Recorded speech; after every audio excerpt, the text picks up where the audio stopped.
dibawa, diturunkan melalui perantaraan Jibril alaihi salam daripada Lauh Mahfuz. Daripada Lauh Mahfuz. Lauh Mahfuz ni tempat di mana semua takdir kita tertulis.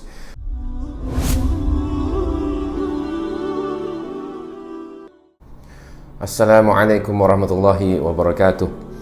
Apa khabar semua? Saya harapkan semoga anda semua dalam lindungan dan pemeliharaan Allah Subhanahu wa taala. Sempena sambutan dan cuti nuzul Al-Quran, maka saya rasa eloklah kalau kita sembang sikit tentang penurunan Al-Quran dalam bulan Ramadan. Ramai orang mungkin suka sebab ada cuti, kan? Tapi saya rasa eloklah kita menghayati dan kita cuba merenungkan apakah hikmah dan pengajaran di sebalik nuzul Al-Quran. Dalam bahasa Arab, nuzul bermaksud penurunan. Ya, nuzul bermaksud penurunan. Al-Quran ialah Al-Quran yang dibacakan ataupun kitab Allah SWT, wahyu yang terakhir yang diturunkan kepada Nabi kita Muhammad sallallahu alaihi wasallam. Dan dalam Al-Quran Allah menyebutkan syahrul Ramadan allazi unzila fihi al-Quran hudal linnas. Hudal linnas wa bayyinatin minal huda wal furqan. Bulan Ramadan adalah bulan yang mana diturunkan Al-Quran di dalamnya. Hudal linnas, menjadi petunjuk, hidayah bagi manusia, semua manusia. Wa bayyinat minal huda wal furqan, dan juga penjelas, ya, pencerah kepada petunjuk dan juga furqan, iaitu yang membezakan antara yang hak dan yang batil. Jadi Allah SWT memilih bulan Ramadan ini sebagai bulan diturunkan Al-Quran. Dan penjelasan tentang diturunnya Al-Quran itu ada banyak tempat dalam Quran. Antaranya firman Allah SWT, inna anzalnahu fi lailatul qadr. Sesungguhnya kami menurunkan Al-Quran itu pada malam Lailatul Qadar. Dan kita tahu, semua orang Islam umumnya tahu malam Lailatul Qadar itu berlaku pada bulan Ramadan. Ia bermaksud, bukanlah maksudnya Al-Quran itu turun secara sekaligus dalam bulan Ramadan, ataupun bukan bermaksud hanya dalam bulan Ramadan sahaja Al-Quran turun. Tidak. Yang dimaksudkan dengan turunnya Quran itu pada bulan Ramadan, khususnya pada malam Lailatul Qadar, ialah Al-Quran secara keseluruhannya dibawa, diturunkan melalui perantaraan Jibril alaihi salam daripada Lauh Mahfuz. Daripada Lauh Mahfuz. Lauh Mahfuz ni tempat di mana semua takdir kita tertulis. Semua perkara yang berlaku di alam semesta ini daripada mula sampailah kiamat. Maka Al-Quran diambil daripada Lauh Mahfuz, diturunkan ke Baitul Izzah, iaitu di langit dunia, langitnya pertama. Sebab Allah menyifatkan langit ini ada 7 lapisan. Dan lapisan yang pertama ialah langit dunia. Jadi daripada langit dunia itulah, Masya Allah, Al-Quran ini diturunkan peringkat demi peringkat, sedikit demi sedikit, ayat demi ayat, surah demi surah, selama 23 tahun. Ya, 13 tahun Rasulullah di Makkah dan 10 tahun Rasulullah di Madinah, iaitu 23 tahun kenabian dan kerasulan Muhammad sallallahu alaihi wasallam. Jadi di sebalik kata pengajaran ataupun hikmah di sebalik nuzul Al-Quran itu ialah apa sebabnya diturunkan Quran. Allah sebut tadi dalam surah Al-Baqarah, hudal linnas, petunjuk bagi manusia.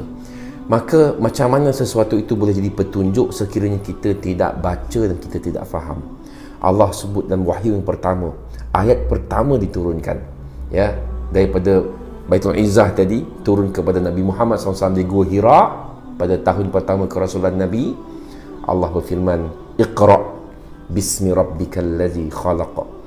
Bacalah, read, baca dengan nama Tuhanmu yang menjadikan. Masya Allah, Allah memerintahkan yang pertama sekali ialah Iqra', bacalah. Jadi bacalah Al-Quran, tuan-tuan dan puan-puan. Saya seru diri saya dan juga tuan-tuan semua supaya baca Al-Quran, ya, tilawah Al-Quran, membacanya. Sebab Nabi sebut dalam satu hadis yang sahih, setiap huruf Al-Quran itu bersamaan dengan 10 ganjaran pahala. Satu huruf 10 pahala. Subhanallah. Alif lam mim bukan satu huruf. Alif satu huruf, lam satu huruf, mim satu huruf, maka di situ saja sudah ada 30 pahala. Dan bayangkan ada berapa banyak, berapa ribu kalimat dalam Quran, huruf dalam Al-Quran. Begitulah, subhanallah, gambaran betapa besarnya, betapa banyaknya pahala bagi orang yang membaca Al-Quran. Dan yang kedua, tuan-tuan, puan-puan sekalian, Allah menyifatkan Quran ini sebagai hudan linnas, petunjuk bagi manusia. Dalam ayat yang lain Allah sebut, ya ayuhan nas qad ja'atkum mau'izatun min rabbikum wa shifaa'un lima fis sudur wa hudan wa rahmatul lil mu'minin.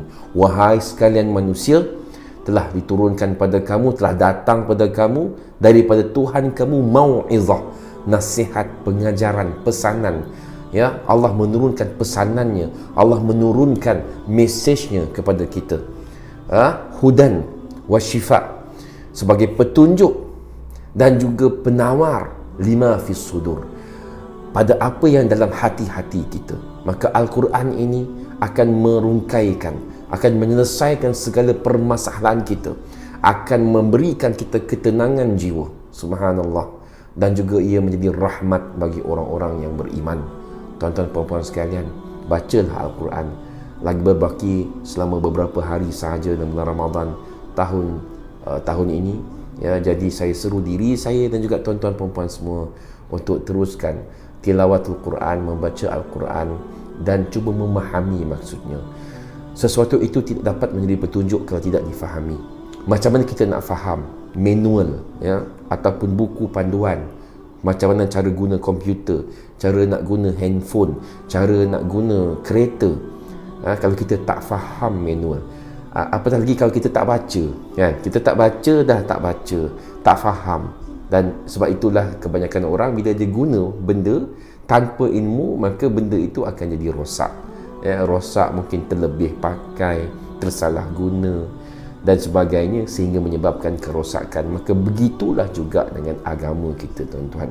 Agama kalau kita tak ada ilmu, kalau kita tak baca Quran, kalau kita tak faham, ya, dan zaman ini sudah terlalu banyak Al-Quran yang datang dengan terjemahan Melayu, Indonesia, English dan sebagainya, ya, terjemahan Mandarin pun ada, ataupun bahasa Cina pun ada, terjemahan Iban pun ada. Jadi tidak ada alasan lagi bagi kita untuk tidak membaca dan tidak memahami Al-Quran. Okey, tuan-tuan sekalian, sempena sambutan dan cuti nuzul Al-Quran, saya buat video ini khas untuk anda sebagai nasihat dan peringatan untuk saya sendiri dan juga anda semua. Aku liqauli hadza wa astaghfirullah li wa lakum, subhanakallahumma wa bihamdik, asyhadu an la ilaha illa ant wa astaghfiruka wa atubu ilaik. Assalamualaikum warahmatullahi wabarakatuh.